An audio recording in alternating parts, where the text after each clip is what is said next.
All right. So just wanted to give you guys a follow-up on what was happening with the child support situation. I met with them the other day, and then they told me I needed to file a, to contest them suspending my license. You know, this whole thing like feeds the court system, so you're constantly going back to court. Anyhow, I went ahead and did as they said. I wrote the letter, took it to the courthouse, had it filed and stamped and everything else, and brought them a copy.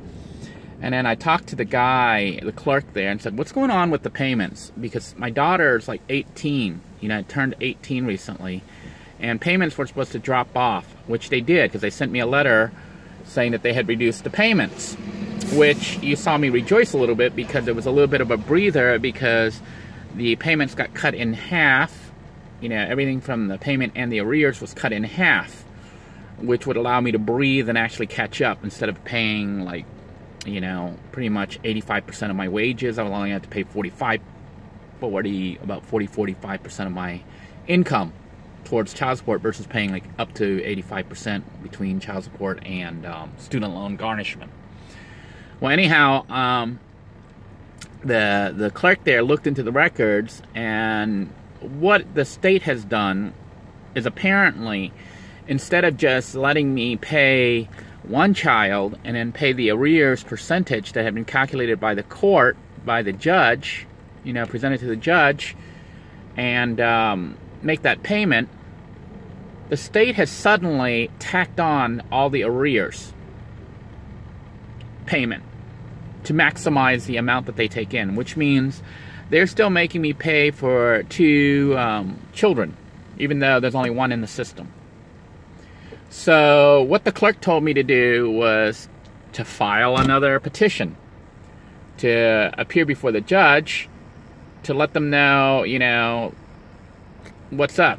That for them to basically have me pay for two children, even though there's only one, isn't fair.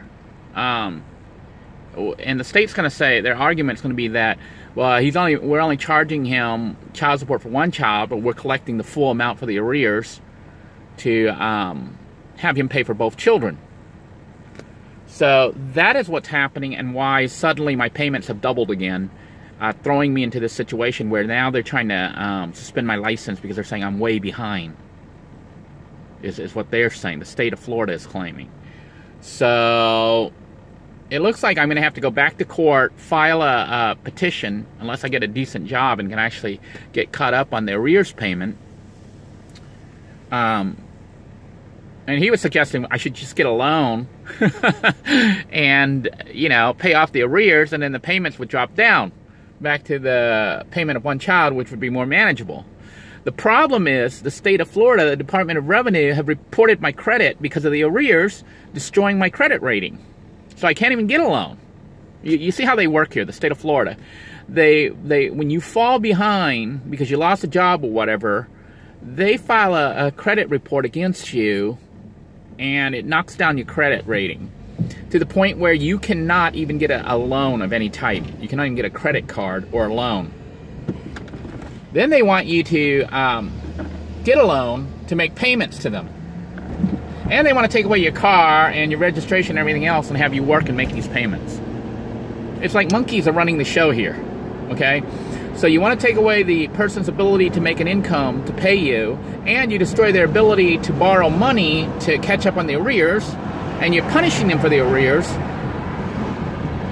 It's driving me nuts. I just want to pull my hair out. So at this point right now, the clerk is looking at it, and he's as puzzled as I am, because we're like, what the heck? I have followed by the court order, and I've made all the payments that I could, and I even paid when I lost my job.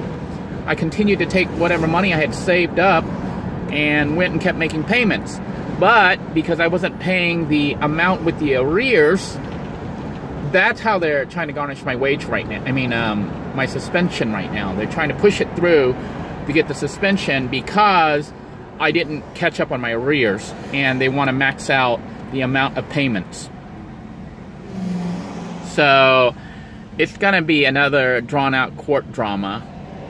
Now, I am still going to continue to make payments as I can afford to, which means, you know, whatever money I've earned, I've been paying as much as I can, to the point where right now, you know, I'm like broke, you know, because I made the payment when I went down to live with Maurice, thinking I was going to make more income and have everything caught up. That didn't work out, and as a matter of fact, because of that, you know, that sudden move or whatever, I ended up spending a couple $100, you know, for that trip, as well as getting the hotel room for my kids and whatnot. Luckily, I had the money in reserve, and then when I came back, I had to make child support payments. So that's what's been going on that end. On my financial end, I have been, you know, working really hard with YouTube, and some of you have noticed it over the past, what, month and a half, where I've been uploading all those videos, and it is indeed making a difference, to the point where I'm like, huh, if I'm able to maintain this rate of growth, because the channel, not so much the subscriber and stuff is growing, but the view time, the watch time is growing, because viewers are actually watching everything that I'm putting out and helping out by just, you know, watching everything and running the playlists and whatnot, which is helping me, because it's increased my income to the point where I can actually cover child support and potentially have a couple dollars left over to live off, versus not making enough to cover child support and having no money left over. So that's where we're at this point. I guess tomorrow or the rest of this week, I'll be spending time again writing up petitioning the court for a hearing to see if they can make an adjustment to my child support payment, even though they made an adjustment. The state of Florida Department of Revenue made one without even notifying me. They just went ahead and adjusted the amount without a court order. I think they're breaking a court order, honestly, because the court order had a stipulation on how much was supposed to be paid, and, you know, they are increasing the amount, and it doesn't have that covered in the court order. So I will double check the math on it. I got to dig out all the original divorce paperwork. But man, this really makes me think, you know, it's like, once they get you in that system and in this scenario, the situation, they want to keep feeding it. And they try to make it as difficult as possible for you to catch up. Because, you know, with my payments dropping down to one child, now I was still paying arrears, mind you. It wasn't just like they were just taking the one child payment. They were taking one child's payment and a percentage, you know, of the arrears, which at the time was actually quite high, but I'd been making all these payments to try to get it caught up when I was working. Well, instead of just taking that, they're taking one child's payment plus the second child, who's now 18, and arrears, I think. Or they're just taking the second child's payment. I don't know. But whatever it is, it's making the amount, right now, because I'm not earning that much, impossible for me to make the payments, which is going to cause more of an arrears situation, and this whole cycle keeps repeating. It's driving me crazy.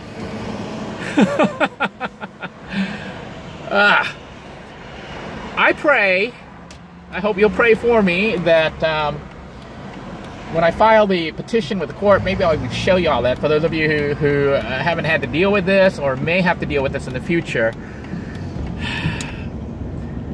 I know so much more about the court system, more than I ever wanted to know after, you know, after all this stuff with this messy divorce, to the point where I would recommend, you know, people don't have babies, don't even get married. You know, and you know, there is a movement against being married and having babies, and I think this is part of the reason. You know, all this stuff is just, the way it's done is punishing the men and rewarding the women. You'll see the women will go out and actually have more babies with another man as a result, and you know, that's what they do because the system supports that. And then meanwhile, the man, or each man, depending on how many men the woman goes through, ends up in the system of dealing with the legal system and the state. And they have all sorts of money which is financed through taxpayer dollars. And they're saying, well, we need it to collect the stuff. No, you're using it to create your own salary and to keep the courts in you know, working. because a lot of this could be resolved without having all these court episodes. Because like right now, they've got me basically set up to go back to court twice. Once for the to contest the license suspension, which I just filed, and then the other one to request a modification because they have jacked up the amount illegally, I think. I wish I had access to an attorney who could actually look at all this, because they're basically breaking, I'll have to double check the court order. But as far as I understand, as far as I can tell, they are breaking the court order. You know, as far as the amount of the payments. By the way, I'm okay. What you saw was me backing up and my tow bar hitting the curb here in the parking spot. You know, so anyhow, everything's all right. I am really tired now after that meeting with them, and knowing that I am going to have to file more paperwork with the court and set up another court date for even more hearings. When, you know, I felt all this was over and behind me, and I was just going to keep making payments and get this all out of the way. So, until next time, everyone, I hope you are having a better day than I am, and I hope that my experiences, you know, with this whole situation with messy divorce, child support, and everything, enlighten those of you who haven't had to go through it, or, you know, are not yet married, don't have kids and stuff. These are the complications that can occur if the marriage doesn't work out, you know. And some people say, well, you can't say this is going to be true in all cases. I think if you look at the record, if you look at how things are, at least in America, I'd say it's about 70 or 85% of the cases. Don't believe me? Just look around you. Check your own family. You're going to see the numbers are high. Probably about 85% of the people are going through this. It used to be 50%, but now I think it's about 85%. Because the system's geared to reward women for doing this stuff and continuing, and they have the whole power of the state going for them. It's really bad. Take care, everybody.